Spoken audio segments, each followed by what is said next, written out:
So I will call the meeting in order. It's 8:33 on Friday, February the 20th. And this is the OPEB, Other Post-Employment Benefits Trust Fund Investment Committee meeting.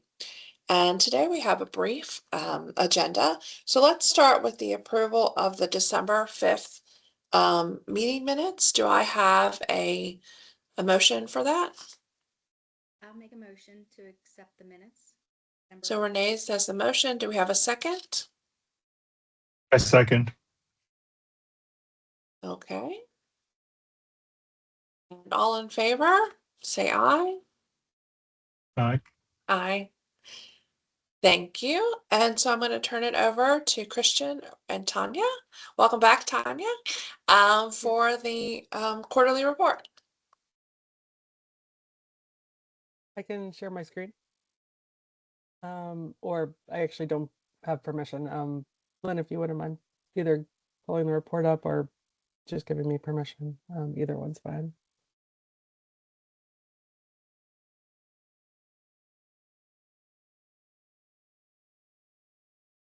For what you said. We're going to pull up the report. I can do that, but I don't have permission to share in the meeting.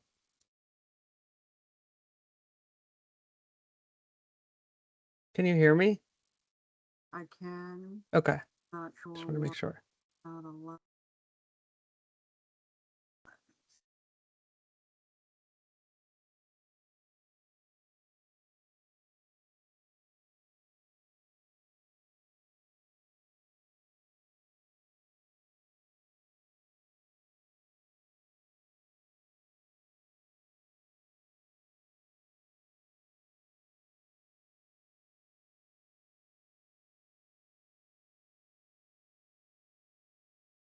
So we're still fairly new to Teams and all the settings that you have to do before you do the meeting.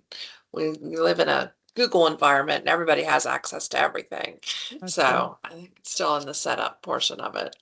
That's no problem. If it's easier for you or Lynn to share, that's fine. I'll just direct you to what page to go to.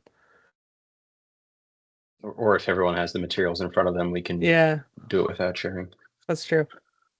Boy, Christian, we're so used to sharing, but I know. Well, once she starts to figure things out, since you're right, everyone does have the materials. If you want to just go ahead and we'll get started. Okay, And if we that's perfectly fine. we'll figure it out, we will. Sounds Thank good. I think it sounds good. So I'll start with a review of the markets during the quarter and the calendar year. I guess we don't actually have page numbers on the bottom, so I'll be looking at the PDF numbers. You should see a number out of 62. So the first page says quarter in review, global equity overview. That would be 3 of 62. On the calendar year basis, really strong year for U.S. equities as well as developed international and emerging markets. Those two areas led the way up over 30% for the calendar year. S&P really strong as well, up 18%. Reason for the stronger returns in the international and emerging side is the devaluation of the U.S. dollar during the year. You look at the next page, 4 of 62, you can see kind of the dispersion within U.S. equity, and we have broad market exposure here, right? So we're invested in large cap, mid cap, and small cap, all within one index fund. So we don't necessarily feel the differences between growth and value as much as if we'd had dedicated allocations to those different parts of the market. But growth and value over the longer term, growth continues to lead the way, but for 2025, a little bit more of a muted gap with about a 2.5% spread between large cap growth, which is the Russell 1000 growth, and large cap value stocks. I will skip ahead to page 7 of 62, which is the fixed income overview. And you can see the yield curve on the top half of the page. And during the latter portion of 2025, the Federal Reserve cut short-term rates 3 times. So we're currently at 3.5 to 3.75 on the short-term borrowing rate. And you can really see that graphically with the way the curve came down over the last 2 quarters of the year. So the brownish bar is June, the yellow bar is September, and the green bar is December. So if you look at the beginning of the yield curve where it says 1 month on the left portion of the chart, you can see how those numbers came down over the second half of the year given the Fed's rate cuts. And on the next page, you can see fixed income returns for the year. The US aggregate, which is the broad fixed income benchmark, up about 7%. Investment grade credit right there as well, about 7.8, and then commercial mortgage-backed securities up about same, basically 7.8. And you can see those numbers compared to some of the government and credit numbers will come into play when we look at the performance of Dodge and Cox, because they had pretty significant weightings into mortgage-backed securities. Let me pause there and see if there's questions on the markets before we look at the plan performance.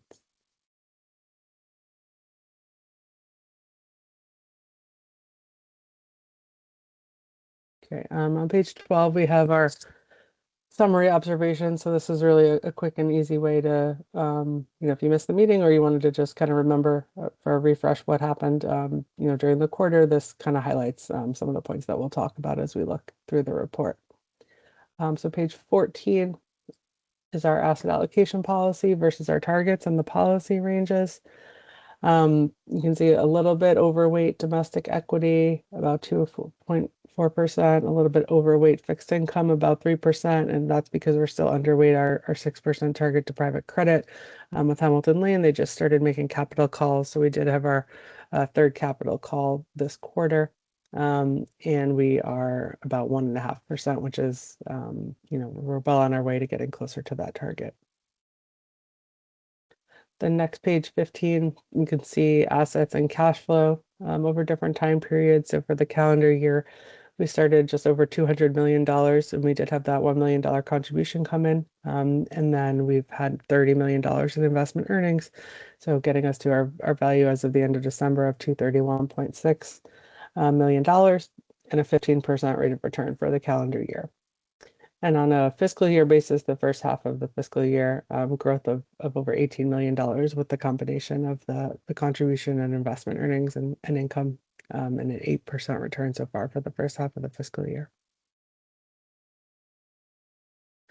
And then page 16 looks at that performance versus our policy benchmark, as well as the performance of our investment managers. So again, for the calendar year, up 15%, just a tick behind the policy benchmark, which was at 15.1.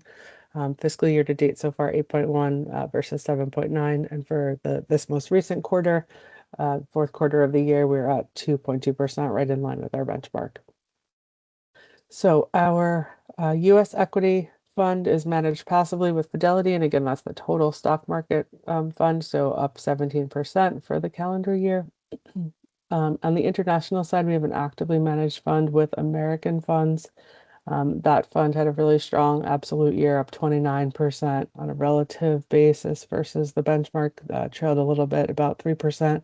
Some stock selection within industrials and healthcare is the reason for that differential. But again, overall, 29% rate of return, really strong. And then on the fixed income side, Dodge and Cox is our core fund. So that's where the vast majority of the fixed income assets are. And you can see for the calendar year, 8.3 versus 7.3. For the most recent quarter, 1.3 versus 1.1. And again, I alluded to this earlier, but they're overweight to securitized strategy debt, is really the reason for that. So that was one of the best performing areas of the fixed income market, and they are about 30% overweight there versus the benchmark. Excuse me. Prudential. PGIM is our Core Plus manager. They have about a 20% overweight to agency-backed securities. So also outperformed, but not by quite as much as Dodge and Cox, but up 50 basis points versus the benchmark for the year. So 7.8 versus 7.3%. And then we have about 10% of total plan assets in a bond index fund as well, with Fidelity. The last manager you don't see on these pages is our new private credit strategy with Hamilton Lane. So if you go to page 20, you can see we have about 3.4 million invested so far. They did just make another capital call during the first quarter of the year. And since inception, which was only really 6 months through December, already up about 9%. And then those are really the only pages I was going to point you to in the fourth quarter report. I don't know, Christian, if there's anything you wanted to add before we look at the assets as of this week. No, I just, I think the plan based on the last meeting and the pacing study we did together was to have Hamilton Lane come in this year. And so Tanya and I have discussed having them present at your next meeting to give an update on the current portfolio. But as you know, to hit that 7.5% long-term target, you'll have to make additional commitments. And so they can give you that update on the current fund, but also a preview of what the next fund will look like. So if it's okay with everybody, that's what we'll do for the next meeting. No, I think that sounds great to have them come in, and because we have some folks who had not probably participated in the original discussion when we talked about Hamilton Lane and even this type of investment. So I think having them come through will be super helpful as we get ready to do our next round. Great. Okay, so the only other item we have is the more current market value update that Lynn sent out yesterday. So as of yesterday, assets were at $236 million. So since the end of the quarter, we've seen about a 1% overall increase in the markets, both in equity and fixed income.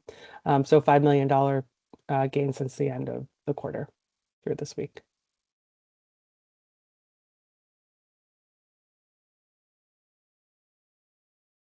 Does anyone have any questions on the report or the allocation update that we received?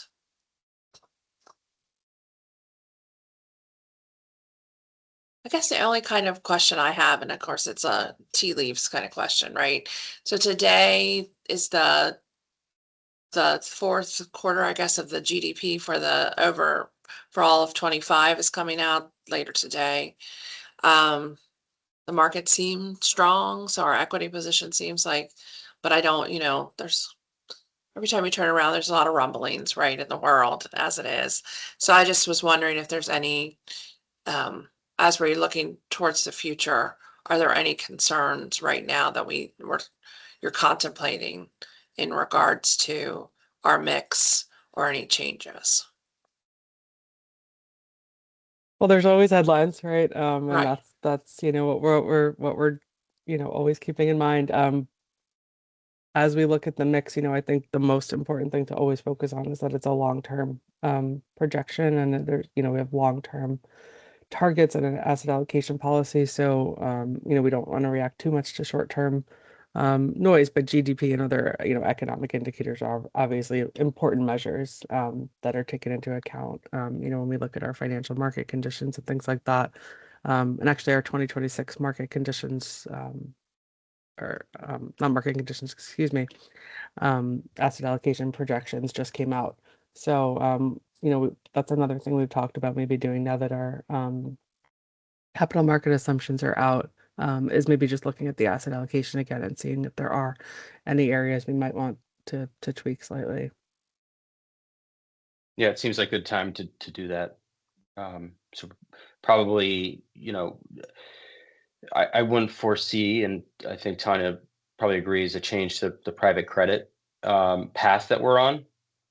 But maybe for not the next meeting, but the meeting after, just doing an asset allocation, sort of check the box exercise at a minimum. One of the things a lot of our clients are talking about is just a mix of U.S. equity versus international, because for so many years, up until last year, the U.S. markets dramatically outperformed.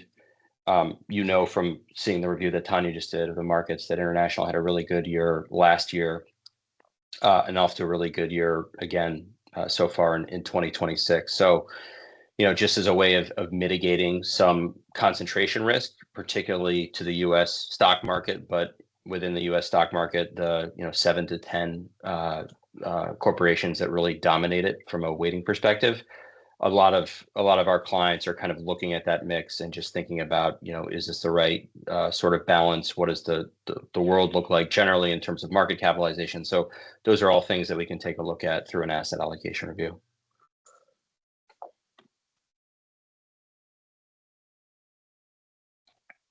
No, I think that's a really good idea to have that as a topic of conversation in 2 meetings.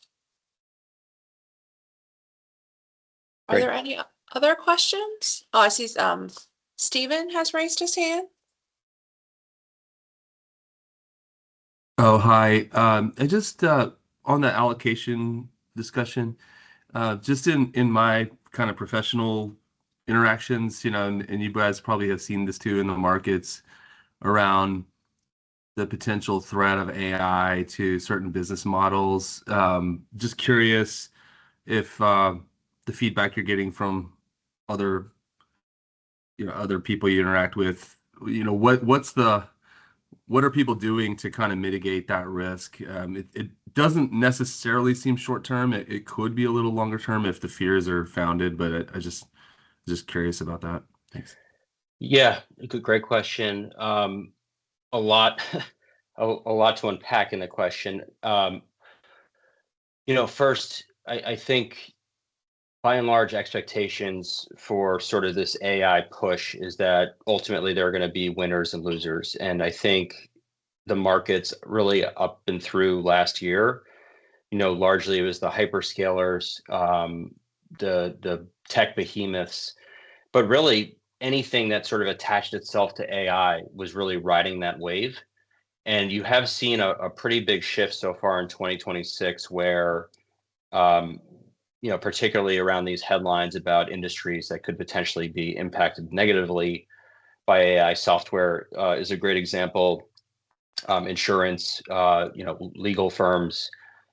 Are some of these like going to be obsolete years from now because AI is just going to be able to do so much more than people even thought it could initially?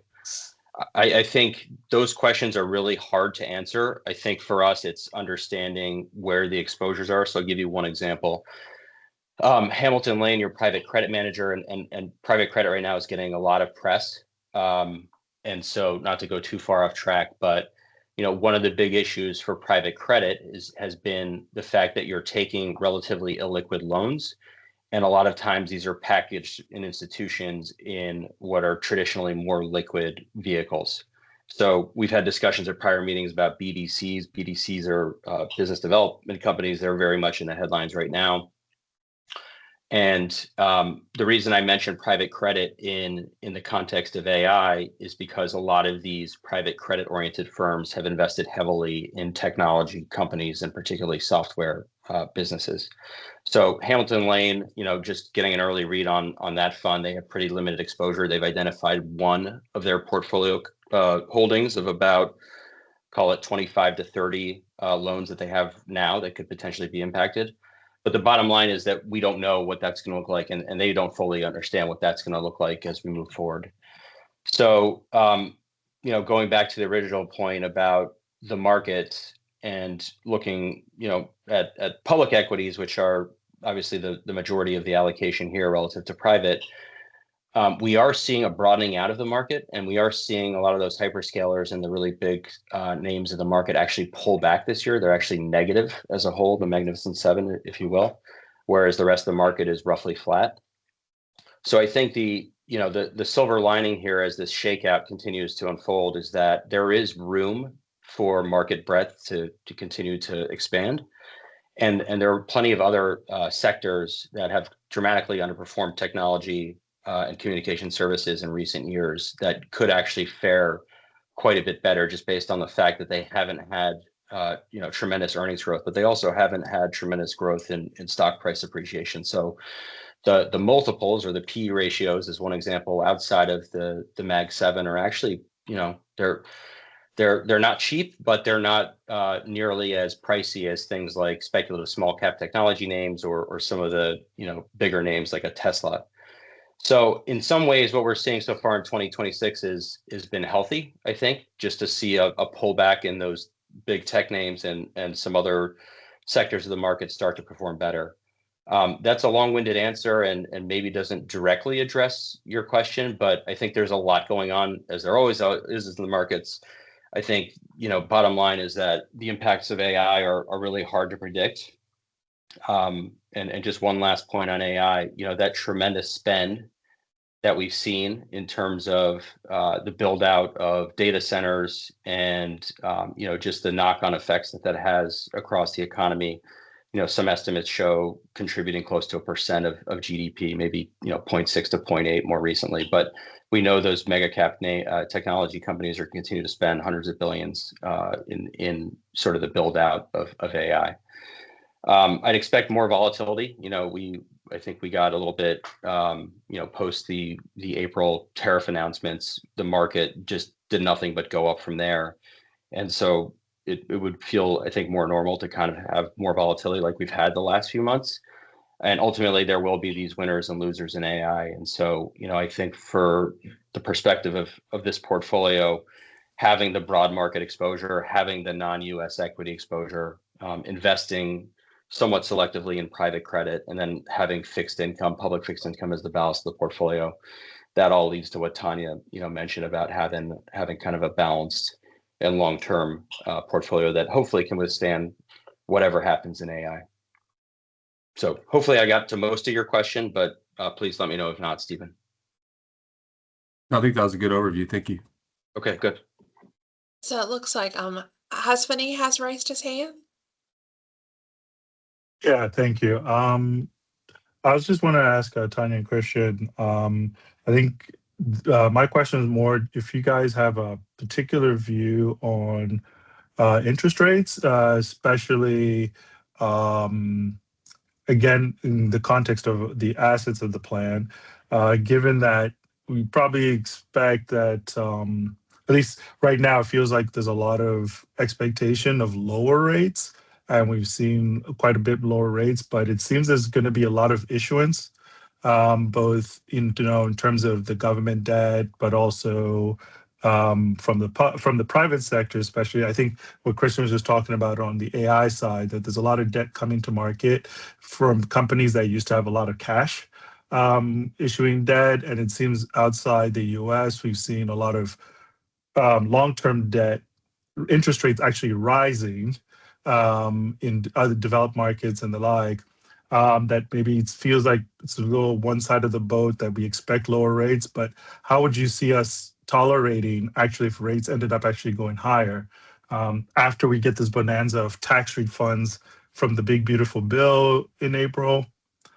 You know, the government still has to issue a lot of paper, and if we have tariff refunds, that's going to be more debt that has to be issued. Do you guys have a particular view, or you kind of see it as washing out? Tanya, want me to Yeah, you can start? take it. Okay. Sure. Thanks.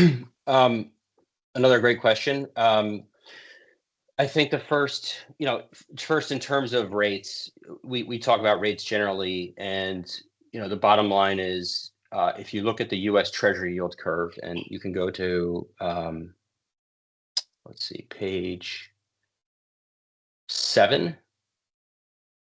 On the top right, you'll see a chart, and the vertical axis on that chart is the yield of various maturity U.S. Treasury bonds. On the bottom or horizontal axis, you'll see the actual what those maturities are. What the Fed controls is the left side of the page, and so the green line was the calendar year end, and you can see, you know, going from the brown line, which is where we were in the middle of last year, 3 more rate cuts in 2025, so brought down the Fed funds rate by another 75 basis points. So basically, in consecutive years, the Fed cut 3 times, both times in the back half of the year. In 2024, they brought down interest rates, the short-term rate, by about 1%. In 2025, they brought it down by another 75 basis points.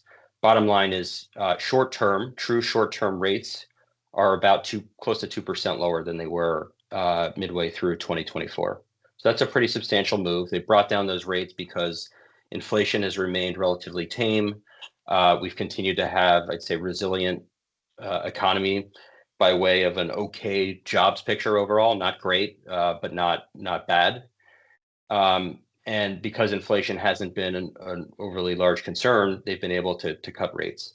What the Fed can't control is the middle of that page and the far right side of the page, and that's why those lines are tighter. You have not seen a lot of movement in terms of where bond yields have been. And in fact, if you look at the far right side of the page, which is very long-term bonds, at the end of the calendar year, they were actually higher. Those yields were actually higher. So even though the Fed is cutting at the short rate, the market's saying, well, that's fine, but longer term, we still have these issues like, a tremendous amount of outstanding debt that we have to pay. So, serious fiscal concerns with the amount of spending we're doing as a country. By the way, we're not, completely over inflation. That could be a problem down the line if we keep spending the way we're spending. And also growth looks kind of okay, and maybe it gets a bit better. So where your bond portfolio resides, to more directly answer your question, is in the middle of that page. The average maturity on your 3 bond managers is somewhere in that 5 to 7 year mark. And so again, you didn't see a lot of movement in those yields, even though short-term rates were brought down. And that's part of the reason why bonds had such a good year. Overall yields at the intermediate part of the curve came down a little bit. Of course, these bond managers aren't just investing in treasuries, they're investing in corporate bonds. And as Tanya mentioned, securitized bonds, things like mortgage-backed securities, commercial mortgage-backed securities. So they're well diversified. The point I'm getting to is that the Fed can only control the left. And we don't know ultimately where inflation is going to go. It seems like right now it's under control.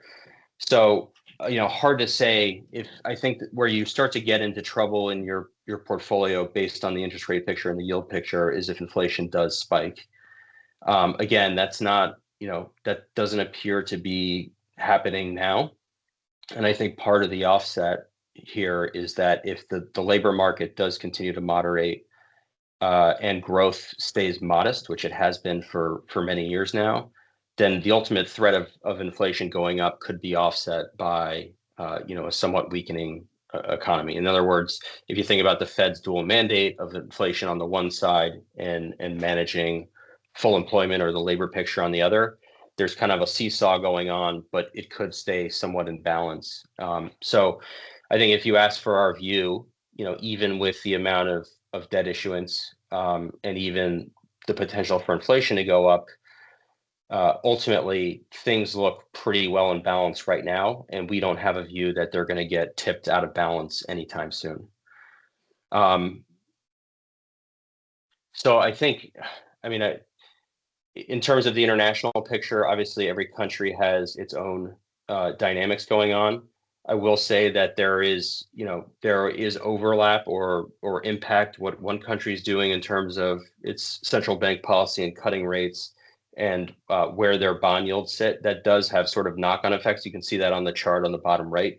So if you look at the Eurozone relative to the US, the Eurozone being brown and the US being green, there is some similarity, even though the magnitude of the interest rate changes hasn't been identical. There are always threats to your portfolio. There are always unknowns. We have ships sitting not far from Iran right now, and what happens there over the weekend is anybody's guess. Ultimately, we do our best with this portfolio to sort of say you need these different pieces in order to give you the diversification. We can't time or predict a lot of the headline risks that are out there. But I think those are some of the thoughts in terms of overall interest rates, the direction of rates, and ultimately how it impacts your portfolio.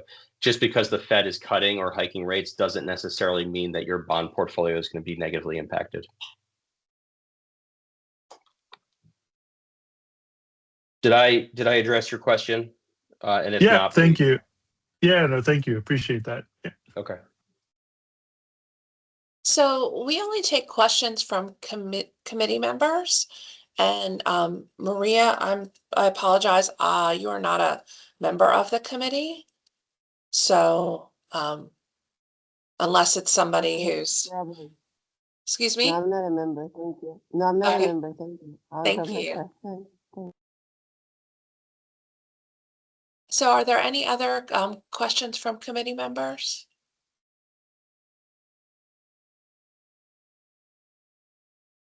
Okay, well, that is our last item on our agenda for today.